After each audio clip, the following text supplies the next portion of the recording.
चलिए आइए आज हम लोग देखेंगे वंशागति का आणविक आधार। आज हम लोग देखेंगे कक्षा 12 के बायोलॉजी के चैप्टर नंबर 4 को वंशागति का आणविक आधार। वंशागति का आणविक आधार होता क्या है सीखेंगे आज हम लोग।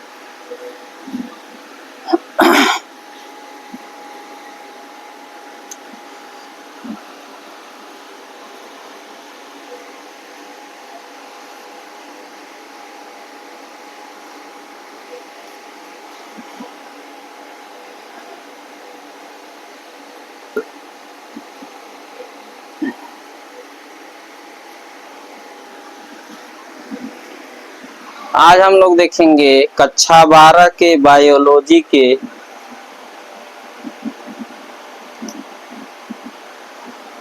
आज हम लोग देखेंगे कक्षा 12 के बायोलॉजी के चैप्टर नंबर 4 को वंशागति का आणविक आधार। ठीक है, क्या देखेंगे? वंशागति का आणविक आधार। देखिए वंशागति का आणविक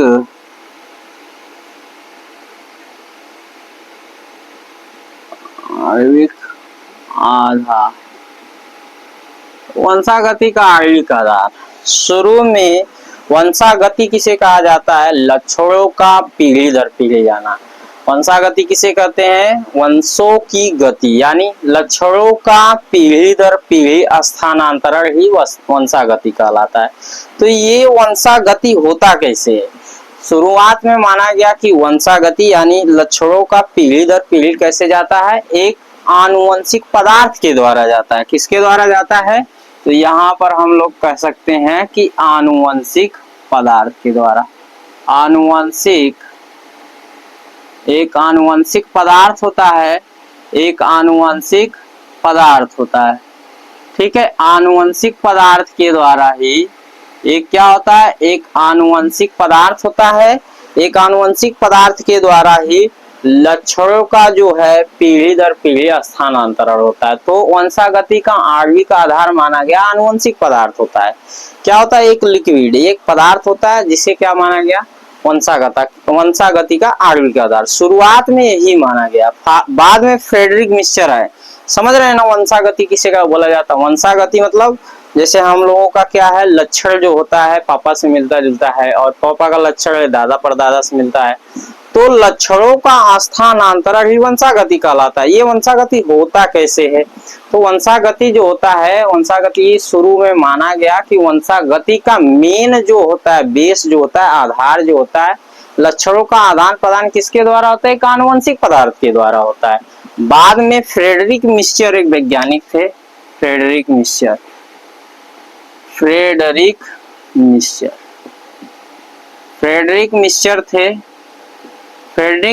साहब थे, एक वैज्ञानिक थे। फ्रेडरिक मिक्सचर साहब ने बताया कि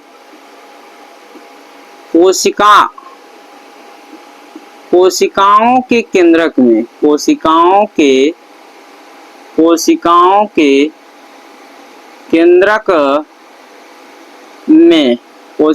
के केंद्रक में एक पदार्थ पाया जाता है, एक पदार्थ पाया जाता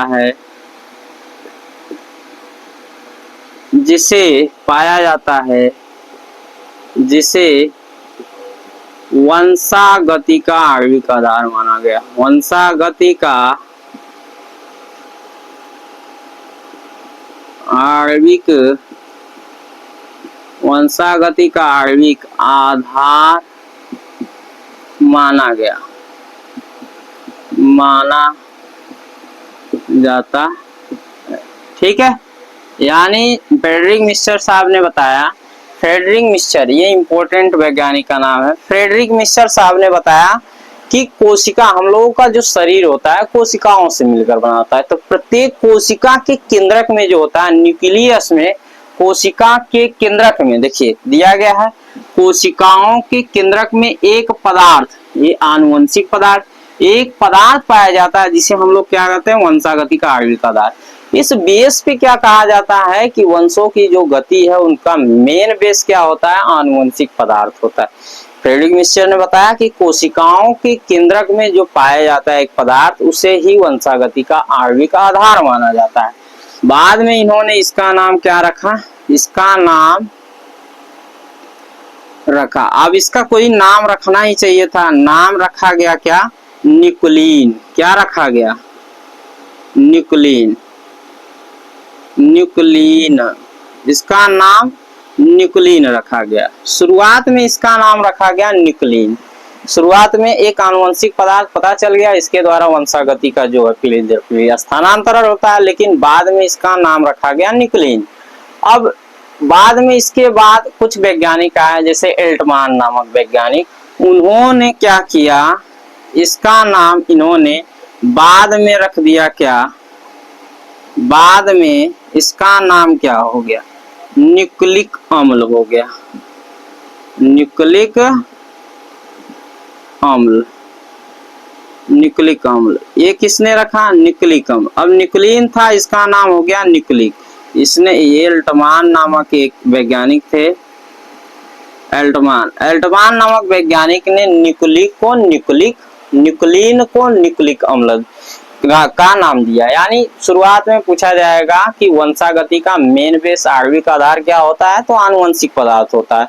बाद में फ्रेडरिक मिस्चर ने बताया कि कोशिकाओं के केंद्रक में, बाद में फ्रेडरिक मिस्चर ने बताया, कौन वैज्ञानिक, फ्रेडरिक मिस्चर ने बताया कि कोशिकाओं के केंद्रक में एक प्रकार का लिक्विड पाया जाता है, जिसे ही क्या बोला जाता है, कोशिकाओं के केंद्रक में एक प्रकार पदार्थ पाया जाता है, कोशिकाओं के केंद्रक में एक प्रकार पदार्थ पाया जाता है जिसे वंशागति का आणविक आधार माना गया। इसका नाम उन्होंने न्यूक्लिन रखा। बाद में एल्टमान नामक वैज्ञानिक ने इसका नाम न्यूक्लिक अम्ल रख दिया। ठीक है, न्यूक्लिक अम्ल रख दिया। अब देखिए न्यूक्लिक अम्ल आ गया, तो न्यूक्लिक अम्ल क्या होता है, तो न्यूक्लिक अम्ल देखिए अब क्या होता है, न्यूक्लिक अम्ल क्या होता है, न्यूक्लिक अम्ल। अब देखिए न्यूक्लिक अम्ल जानेंगे, हम लोग जानेंगे कि न्यूक्लिक अम्ल क्या होता है। तो न्यूक्लिक अम्ल जो होता है, न्यूक्लिक अम्ल क्या होता है, यह दो प्रकार का होता है, मेनली दो प्रकार का होता है, यह दो प्रकार का होता है, दो प्रकार का होता है। यह कितना प्रकार का होता है, दो प्रकार का।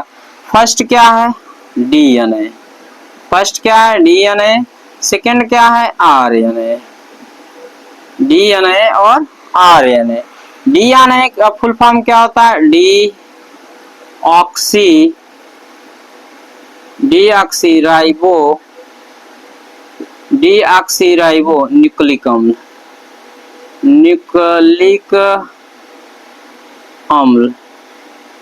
डीऑक्सीराइबो न्यूक्लिक अम्ल।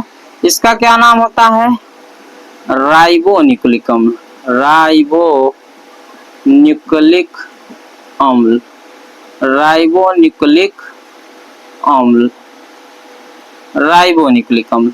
इस प्रकार न्यूक्लिक अम्ल क्या होता है, न्यूक्लिक अम्ल डीएनए और आरएनए होता है। पहले तो फ्रेडरिक मिस्चर ने बताया कि जो कोशिकाओं के केंद्रक में एक प्रकार पदार्थ पाया जाता है उसे न्यूक्लिन नाम दिया, एल्टमान ने इसका नाम न्यूक्लिक अम्ल रख दिया। अब न्यूक्लिक अम्ल कितने प्रकार के होते हैं, दो प्रकार के, कौन कौन, डीएनए और आरएनए। ठीक, अब देखिए प्रत्येक जो होता है, प्रत्येक जो न्यूक्लिक अम्ल होता है, ये न्यूक्लिक अम्ल, प्रत्येक क्या होता है, न्यूक्लिक अम्ल, चाहे डीएनए हो चाहे आरएनए।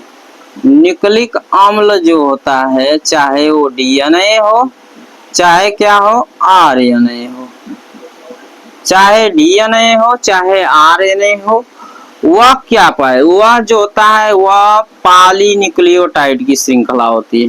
पॉलीन्यूक्लियोटाइड,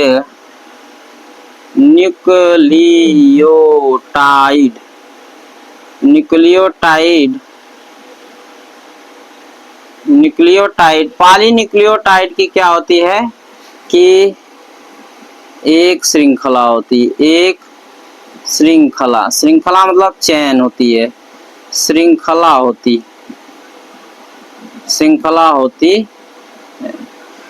डीएनए या आरएनए क्या होता है, पॉलीन्यूक्लियोटाइड से मिलकर बना होता है, पॉलीन्यूक्लियोटाइड से मिलकर बना होता है। अब देखिए एक श्रृंखला होती है।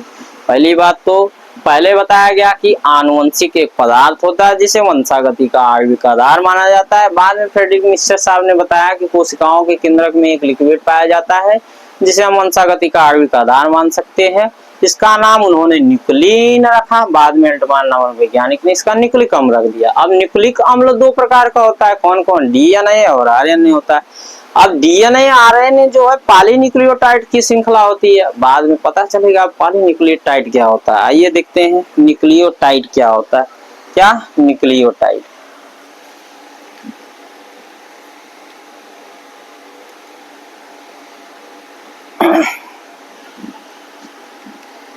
अब देखते हैं हम लोग कि न्यूक्लियोटाइड क्या होता है। ठीक, न्यूक्लियोटाइड देखते हैं।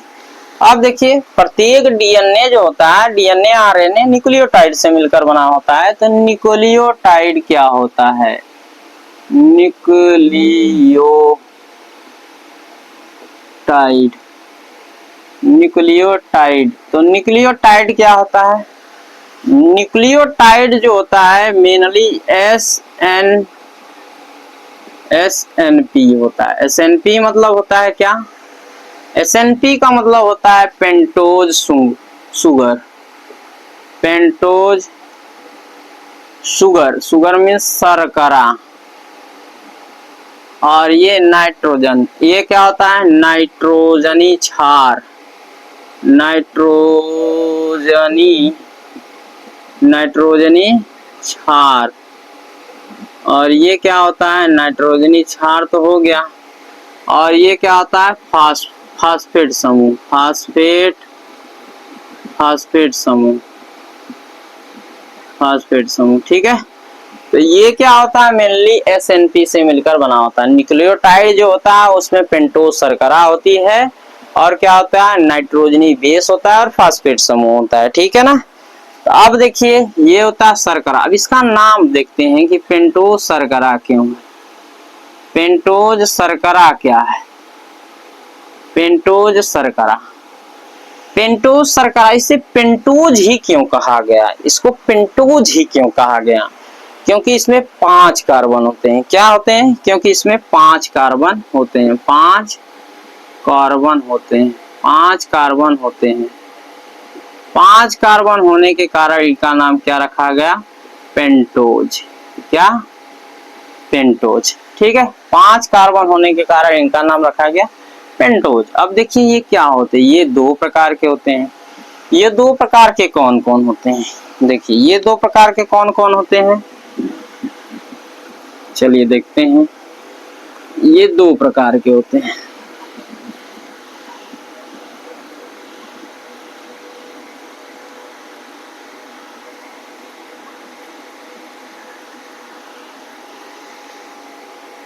अब देखिए ये 2 प्रकार के कौन कौन होते हैं। एक होता है राइबोसोम, राइबोसोम।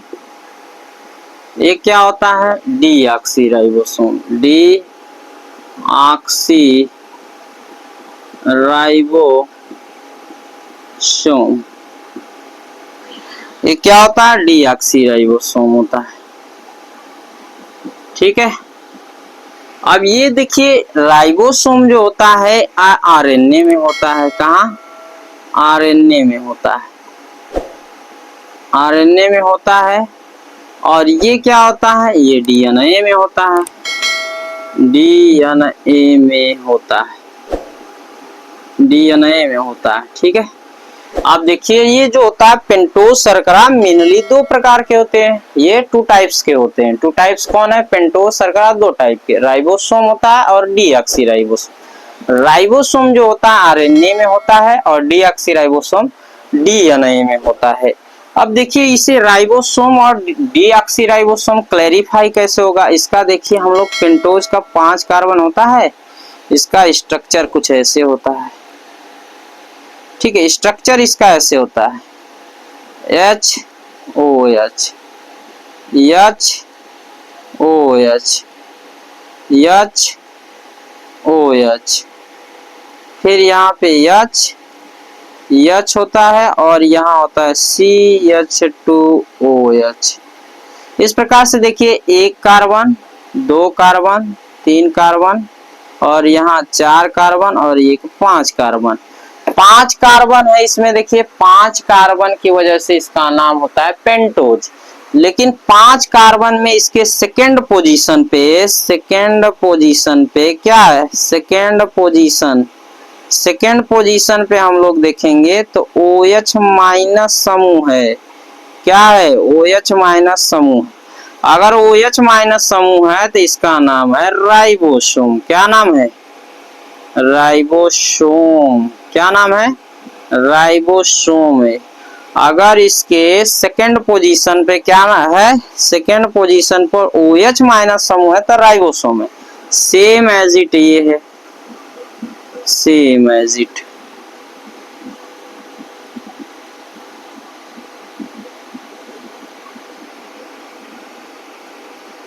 ठीक है, अब देखिए इसको भी ऐसे करेंगे HOH, लेकिन यहाँ H है और यहाँ क्या है, HOH है। फिर देखिए H और CH2OH। ठीक है, एक नंबर, दो नंबर, तीन नंबर, चार नंबर, पांच कार्बन इसमें भी है।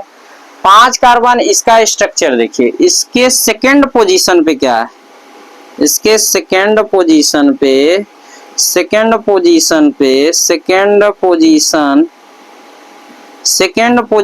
क्या है, सेकेंड पोजीशन पर H प्लस समूह है, H प्लस समूह के कारण इसका नाम क्या है, डीऑक्सीराइबोसोम,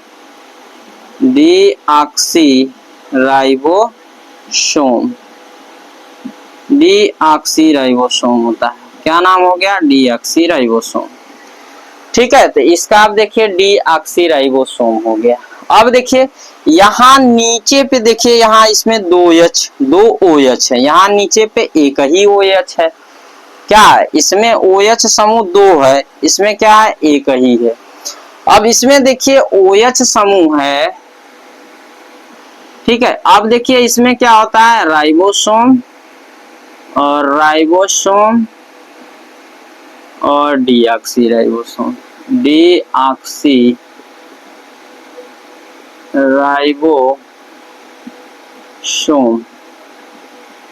डीऑक्सीराइबोसोम। अब देखिए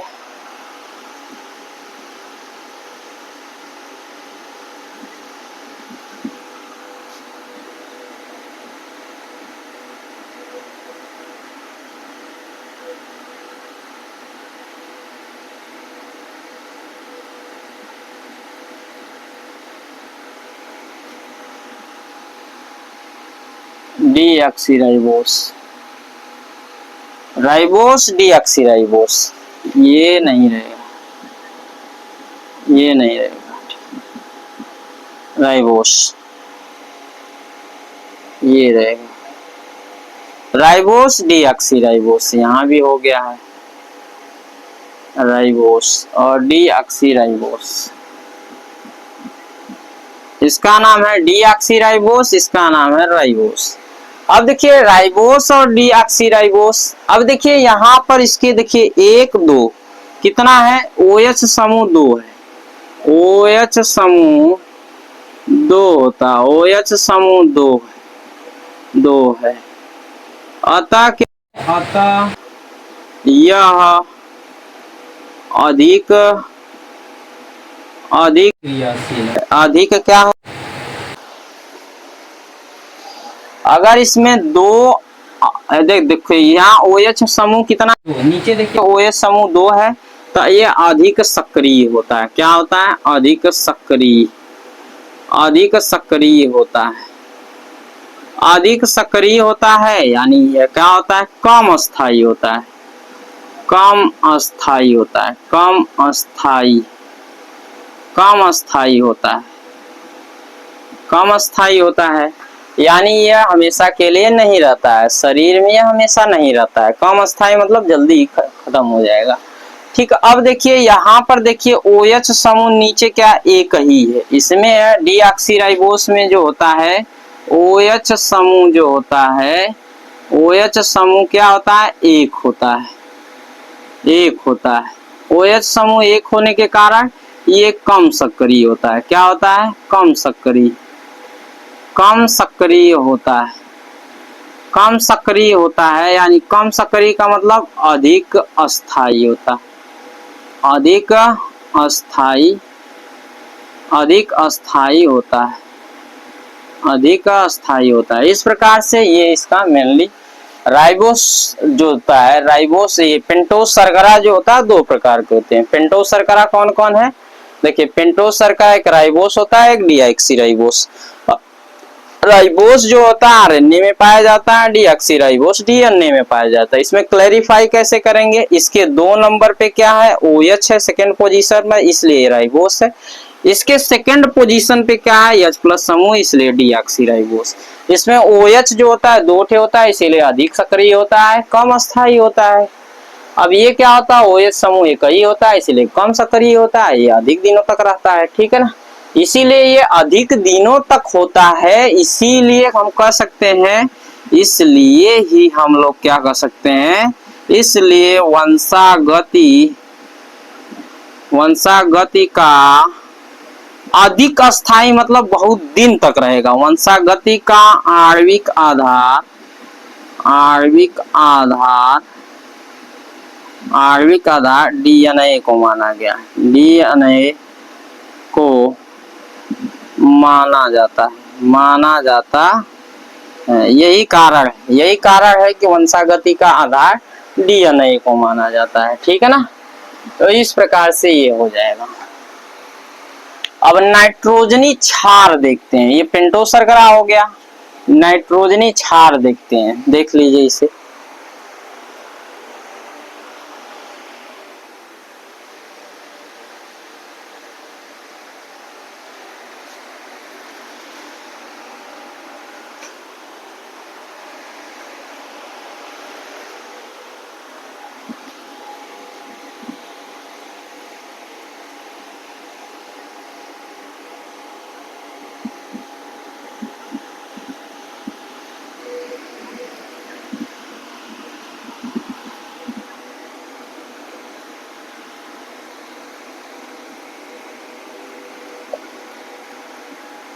अब देखिए सेकेंड नंबर पे क्या है, नाइट्रोजनी क्षार है।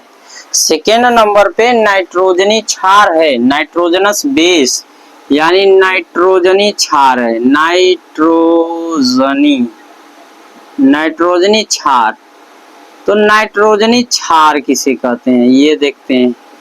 नाइट्रोजनी क्षार जो होता है ये भी 2 प्रकार का होता है। नाइट्रोजनी बेस जो होता है, ये नाइट्रोजनी बेस जो होता है ये भी 2 प्रकार का होता है। एक का होता है, एक होता है प्यूरीन, एक होता है प्यूरीन, और दूसरा क्या होता है, पायरीमिडीन, पायरीमिडीन, पायरीमिडीन होता है, पायरीमिडीन। एक होता है प्यूरीन और एक पायरीमिडीन होता है। ठीक है ना, अब प्यूरीन जो होता है, प्यूरीन जो होता है ये इसमें 2 प्रकार के, प्यूरीन जो होता है 2 प्रकार का, यानी एजी होता है, और प्यूरीन पायरीमिडीन क्या होता है 3 प्रकार का, CUT, इसको शॉर्ट फॉर्म में एजी, चलिए उठिए तैयार हो जाइए। शॉर्ट फॉर्म में हम लोग क्या कर सकते हैं, एजी, ए फॉर एजी, एजी यानी आओ जी, चलिए उठिए तैयार हो जाइए, इस प्रकार याद कर सकते हैं। एजी चलिए आइए उठाए। अब देखिए एजी चलिए उठिए तैयार हो जाइए, यानी प्यूरीन जो होता है 2 प्रकार का, एडिनिन, एडिनिन क्या होता है, एक एडिनिन होता है और एक क्या होता है, गुआनिन होता है, गुआनिन होता है, एडिनिन और क्या होता है, गुआनिन होता है। ये क्या होता है, साइटोसिन होता है, साइटोसिन, साइटोसिन होता है, और एक क्या होता है, यूरेसिल होता है। क्या होता है, यूरेसिल, यूरेसिल होता है। थर्ड वाला क्या होता है? थाइमीन होता है। थाइमीन यानी जो होता है थाइमीन, यानी हमारे पास टोटल मिला के नाइट्रोजनी बेस क्या होते हैं? 5 होते हैं। 5 कौन कौन? Adenine, guanine, cytosine, uracil, thymine होता है। एजी चलिए उठिए तैयार हो जाइए, इसे याद करेंगे। लेकिन जो होता है प्रत्येक डीएनए जो होता है और आरएनए जो होता है 4 न्यूक्लियोटाइड से मिलकर बना होता है। जैसे अगर हम लोग देखेंगे तो डीएनए जो होता है और आरएनए जो होता है, अब डीएनए भी 4, आरएनए भी 4 न्यूक्लियोटाइड से बनाता है। 4 नाइट्रोजनी बेस से, 4 नाइट्रोजनी बेस से बना होता है। कौन कौन? ए जी टी सी, डीएनए भी होता है AGTC से मिलकर बना होता है। और आरएनए किससे? AGUC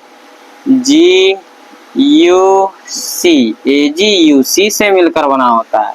AGUC से मिलकर बना होता है। AGUC एडिनिन, ये तो जानते हैं आप लोग, एडिनिन, इसका नाम एडिनिन। ये कौन है? गुआनिन, इसका नाम देखिए थाइमीन है, थाइमीन।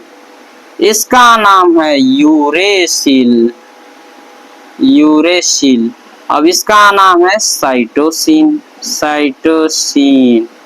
तो इस प्रकार जो होता है डीएनए 4 नाइट्रोजनी base adenine, guanine, thymine, cytosine से मिलकर बना होता है। और आरएनए जो होता है एडिनिन, गुआनिन, यूरेसिल, साइटोसिन से मिलकर बना होता है। इसमें डिफरेंट क्या है? सब चीज वही, बस डीएनए रहेगा तो वहाँ थाइमीन पाया जाएगा और आरएनए रहेगा तो वहाँ यूरेसिल पाया जाएगा। ठीक है, तो ये आपके पास इतना नाइट्रोजनी बेस है। और फास्फेट समूह क्या होता है? H3PO4 होता है। फास्फेट समूह क्या होता है?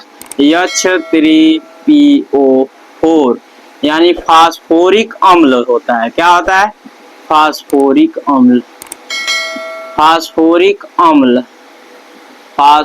अम्ल यानी ये तीनों मिलकर, यानी कौन कौन? पेंटोज शर्करा, नाइट्रोजनी क्षार, फास्फेट समूह, ये तीनों मिलकर न्यूक्लियोटाइड बनाते हैं। ठीक है, तो इस प्रकार से हम लोग इतना देख चुके हैं। आगे का जो भी देखेंगे हम लोग नेक्स्ट वीडियो में देखेंगे। यदि आप लोगों को वीडियो अच्छा लगता है तो आप दोस्तों में अपने दोस्तों में जरूर शेयर कीजिए। और वीडियो पर अगर नए हैं तो लाइक, शेयर और सब्सक्राइब कीजिए। ठीक है, मिलते हैं नेक्स्ट वीडियो में, तब तक के लिए जय हिंद।